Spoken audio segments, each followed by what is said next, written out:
So following the recent controversy in the NFL, Colin Kaepernick taking a seat while his fellow teammates are standing up during the national anthem caused quite a stir around the country. I mean, ultimately, it's to bring awareness and make people, realize what's really going on in this country. There are a lot of things that are going on that are unjust. People aren't being held accountable for, and that's something that needs to change. That's something that, this country stands for: freedom, liberty, justice for all, and it's not happening for all right now.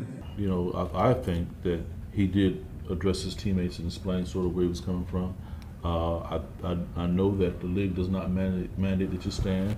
I know that was not the first time that he did it. And so, people want to say he's drawing attention to himself and doing all those kind of things. I didn't, he didn't wave a flag. He just sat down. You know what I mean? He didn't, shoot up a flare, say, look at me. He sat down. And when he was asked about it, he gave his explanation. Correct. So I think that he's in line with, with protests. You can question why he's doing it now. I mean, consider where he is in his career. Now, that's a whole nother, I think that's a legitimate question. Yes. If you were, balling out, as we say, when you're on your way to a Super Bowl, would you be taking a stand? I don't know. Right. But it looks like now he's kind of like on, he's on the edge, fighting for his job, really, and maybe even his career. Yeah. So, and I think that's a legitimate question. Yeah.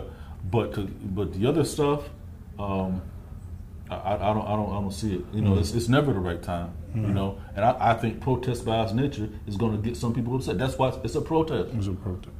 It's a protest. If everybody agrees with it, then what's what I mean? That's right. If everybody and if you're looking for approval, you're not going to get approval from the people who are not affected by it. That's right. They don't see what the issue is. They don't see the urgency. Wow. So I think he's taking a stand. Like I said, you can question the timing of it, but I don't think you can question his motive. I don't even think you can question his method. That's me. No, I agree with you. I'm one who often complains and says, I wish today's athletes were like the Jim Browns, the Muhammad Ali's, the Kareem Abdul-Jabbars.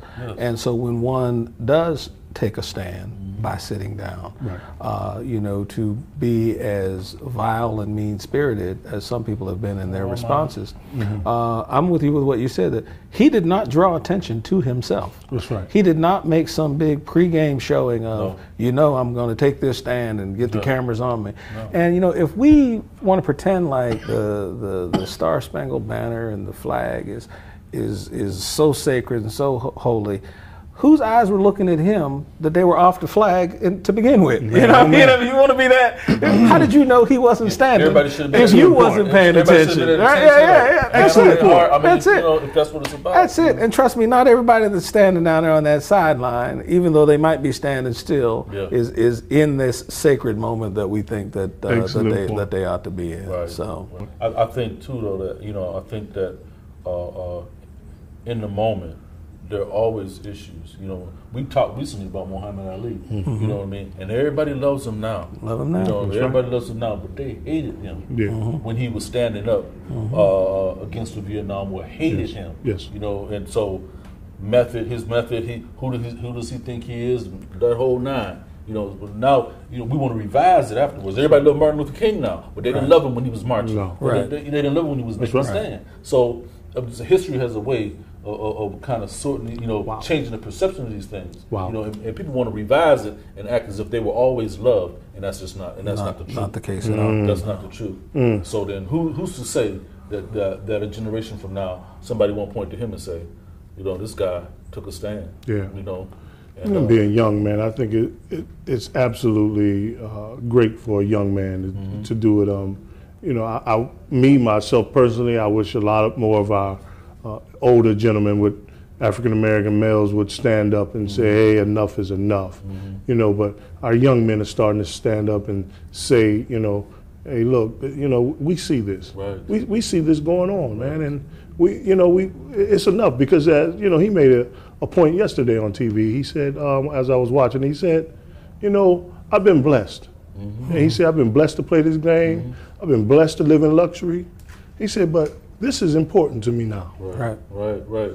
And it's not about him. But, people that have criticized him say, "Well, what do you have to complain about? You're making millions of dollars. You're playing a game for a living." But he is saying it's not about me. It's about my people. That's right. And I think that's the spirit of Ali. That's the spirit of those folks. You know what I mean? Right. And I wish some of the older folks would kind of get around him. Yes, sir. You know what I mean? And support him. Yes, sir. Well, I did see Jim Brown came out and spoke on his behalf. Good. And as well, recently in the Washington Post, Kareem Abdul-Jabbar came out. In fact, Kareem has said, that his protests and the way some of us have responded to it in terms of the negative response that Kaepernick has received says more about our patriotism than it does his. Wow. We can celebrate what we do out here on this field on Sundays and celebrate us, when we're big names, but we don't want to deal with the messiness of as he said, lack of accountability and killings that have been going on, across this country.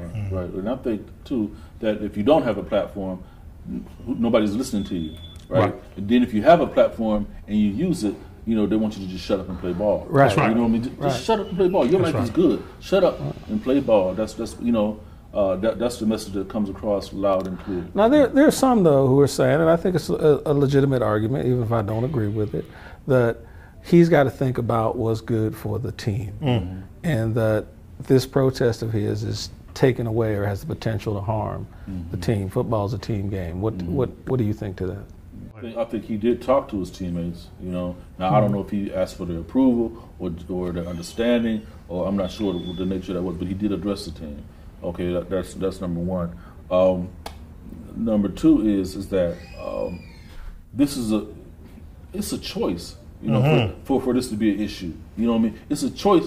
People, people can let it go, or they can continue to talk about it. But that's a choice. That's not, he's not making people talk about it. He's not making people respond. Their response is in their control, And so, I think it's out of his hands now. For real. It might be bigger than he thought. It might not be as effective as he thought, but it's out of his hands now. I just wanted to add one last thing before we close, man. That for one of his white teammates to kind of stand behind him, or to be a part of it, to say, hey, respect I respect his ideology, or we should respect his ideology. I think that's very profound. But then they show a couple of his African American teammates, and they're on the fence. And maybe we shouldn't be. Hold up, we probably shouldn't be doing this right now. And and I struggle with those things, man. I really do. I just say, you're either with him or be quiet. That's what I say, man. You're either with him or be quiet, because as an African American male, it really don't look good when you're on the fence. Okay, that's it for this episode of Barbershop Talk. We want to thank the owners and proprietors of Chop Shop for allowing us to be in their space.